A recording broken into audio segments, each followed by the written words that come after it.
Hello Year 12 and welcome to Act 3, Scene 2, Part 2. We're going to pick up from where we left off, which is down at Hamlet's line here. So the King and Polonius have just got up and left, as have all the other players, so the only people left on the stage are Hamlet and Horatio. And Hamlet sings this little ballad here. We're not quite sure where it's from, but basically he's celebrating the fact that he's managed to entrap Claudius. And then he's actually having a little joke here with Horatio. He's saying, "Would not this, sir, and most forest of feathers?" So that's kind of the idea of being an actor wearing a costume. And then, "If not the rest of my fortunes turn Turk with me." To turn Turk means to become a renegade. And then he says, "With two provincial roses on my raised shoes, get me a fellowship in a cry of players." And he's asking Horatio here, could I not get work as an actor considering the success of my performance? And Horatio confirms that in his little jest there, "Yes, you're so good you could get half a share in the company." And Hamlet says, "Ah, the whole one." And then he continues on this little jig that he's got up there. And it seems that he kind of runs out of rhyming words, and then Horatio has a little dig at him for that. And Hamlet says, a key quote here, "Oh, good Horatio, I'll take the ghost's word for £1,000. So Hamlet has now confirmed that what the ghost has said is in fact truth, and therefore he's saying to Horatio, "I 100% trust what the ghost has said now," and asks Horatio to confirm that, and Horatio does. And then Hamlet's noting Claudius's reaction at the point where he started talking about poisoning, and Horatio says, "Yes, I noticed that too." And then Hamlet says, "Ah ha ha, come the recorders, for if the king lack not the comedy, why then people lack not the play, Purdy comes the music." And Rosencrantz and Guildenstern enter, so he's hailing them in here. And then Guildenstern asks to speak to him, and Hamlet says, "Of course you can speak to me." And they then tell Hamlet about what the king is up to, and the king is not very happy. So we have here this line from Guildenstern that says, "Is in his marvellous retirement distempered." Hamlet chooses to deliberately misunderstand that word, so there's two meanings for that word. It can either mean drunk or it can mean out of temper. Hamlet decides, I'm going to go with drunk, although he knows very well the reason for his temper. And Guildenstern says no with choler. Choler means anger. And Hamlet then says, "Your wisdom should show itself more richer to signify this to a doctor, for to me to put this purgation would perhaps plunge him into more choler." So Hamlet's saying, I could do nothing that would not make him angrier. And Guildenstern then has a response here, "Good my lord, put your discourse into some frame and start not so wildly from my affair." So he's saying, make your answers make a bit more sense here. And then Hamlet says, okay, tell me what you need to tell me. And Guildenstern says that the Queen has sent for him, and Hamlet says, "You are welcome." So rather than responding with, "Yes, I will go," he says, "You are welcome." And then we have Guildenstern saying, no, this isn't the right courtesy. "If it shall please you, make a wholesome answer, so answer the question properly. I will do your mother's commandment. If not, your pardon and my return shall be the end of my business." So he's basically asking, please tell me whether you're going to actually come or not. And Hamlet says he can't. But he's not actually talking about not being able to come. He's saying, I can't give you a proper answer because my wit's diseased. So again, he's playing on this idea of madness. "But, sir, such an answer as I can make you shall command, or rather, as you say, my mother, therefore no more but the matter, my mother, you say." So again, he's talking in circles here. And Rosencrantz says, "Then thus she says, your behaviour hath struck her into amazement and admiration." This isn't praising Hamlet's behaviour, it's saying that she's shocked by what she's seen from Hamlet, and she's shock and wonder, basically. Hamlet then says, "Oh, wonderful son, so can astonish a mother." So he takes it as the nice version of the words. And then he says, "But is there no sequel at the heels of this mother's admiration in part? So is there any more you need to tell me?" And Rosencrantz says she wants you to come talk to her in her closet. Remember, closet is not actually a closet, it is a bedroom. And Hamlet says, "Okay, I'll go to her. Were she 10 times our mother? Have you any further trade with us?" So he's just saying, all right, I'll go. And Rosencrantz then says, "My lord, you did once love me." So perhaps he's feeling that Hamlet has rejected him as a friend, which, yes, Hamlet kind of has, because he's mucking around with them here. But also considering the role that they play in Claudius's scheming, it's not really any wonder. And Hamlet says, "I do still buy these pickers and stealers," so saying, "Oh, I still consider you a friend." And Rosencrantz then comes straight out with what he was charged with asking Hamlet before: "What is your cause of distemper? So why is it that you're acting strangely?"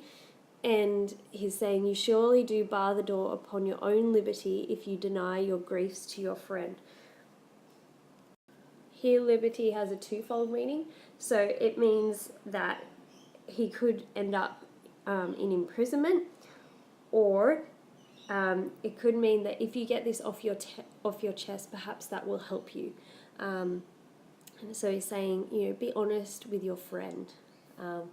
And then Hamlet makes up this excuse, which plays right into what Rosencrantz and Guildenstern suggested earlier. He says, "I lack advancement, so basically I want to be king." And Rosencrantz says, "Well, you're about as near the king as you could possibly get, and you're next in line for the throne." And Hamlet says, "Aye, sir, but while grass grows, the proverb is something musty." So he's saying, while the grass grows, the horse starves. That's the proverb there. But so basically he's saying, I'm too impatient to wait for Claudius to kick the bucket so that I can be king. We know this is not really the case. Hamlet doesn't really crave the kingship for the sake of his own advancement. He craves to set the kingdom of Denmark right. And then we have, "All the recorders, let me see one to withdraw you. Why do you about to recover the wind from me, as if you would drive me into a toil?" So Hamlet does this whole little section here where he sets up a trap for Guildenstern as he's talking to him. And he basically says to Guildenstern, "Can't you play this pipe for me?" And Guildenstern says, "No, no." And Hamlet asks a couple of times, and Guildenstern says, "No, I don't know how to do it." And then Hamlet gives him some instructions in how he could do it. And Guildenstern says, "Well, just by telling me that this is how you play it doesn't mean that I can play it." And then Hamlet has this scornful answer here where he says, "Why, look you now how unworthy a thing you make of me. Would you play upon me, you would seem to know my stops. You would pluck the heart out of my mystery. You would sound from me my lowest note to top of my compass. There is much music, excellent voice in this little organ, yet you cannot make it speak." So he's accusing Guildenstern here of trying to play him, which is quite ironic because Hamlet is actually the one that's trying to play Guildenstern now. So he's messing with him. He's set up this little trap for him and then giving him this accusation. And it's all about manipulation. And it's all about appearing one way but actually having motives at the other. And then he says, "Blood, do you think I am easier to be played than a pipe?" So he's quite insulted. Well, he's acting insulted. And then he says, "Call me what instrument you will, though you fret me, you cannot play upon me." So saying, you will not manipulate me. And Polonius comes in. And of course, whenever Polonius is in Hamlet's presence, his mind seems to go further awry. So he likes to play up for Polonius. Polonius says, "My lord, the queen would speak to you, and presently." So the queen wants to speak to you now.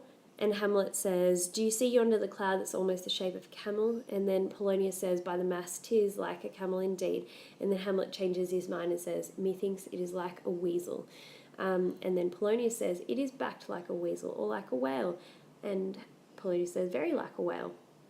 So all of this section is linking back to that line that we saw earlier where Hamlet says nothing is good or bad, but thinking makes it so.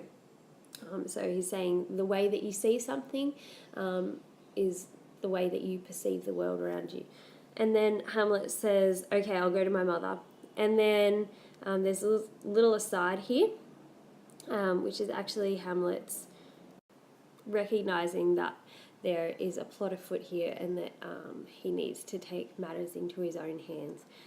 So this is Polonius's second plot. Remember, he revealed this to us earlier after his first plot with Ophelia failed. Polonius then says, okay, I'll go confirm that you're coming, and he leaves, and we have Hamlet's fifth soliloquy here. I'll give you a short overview first, and then I'll highlight a couple of key quotes for you. At this point, Hamlet believes that he is now capable of the revenge that he is supposed to be taking, of which he was not capable before.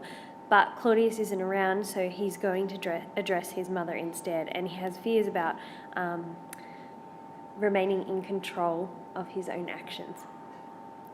So we see that where he says, now I could drink hot blood, which is down here.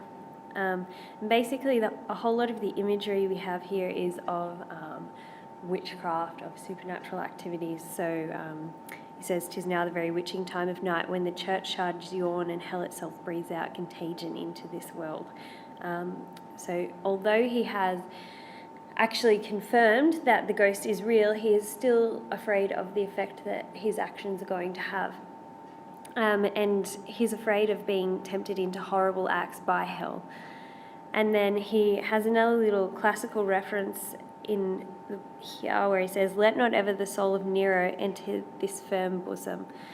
And so Nero is a Roman emperor, and he killed his mother, who married and killed the emperor Claudius. And Hamlet is taking the ghost's advice. He wants to accuse Gertrude but not kill her, and so he says, I don't want to be like Nero at this point. I want to remain in control. I want to make my mother feel the weight of her actions, but I will not attack her physically, is what he's saying. And he then confirms that down here where he says, I will speak daggers to her but use none.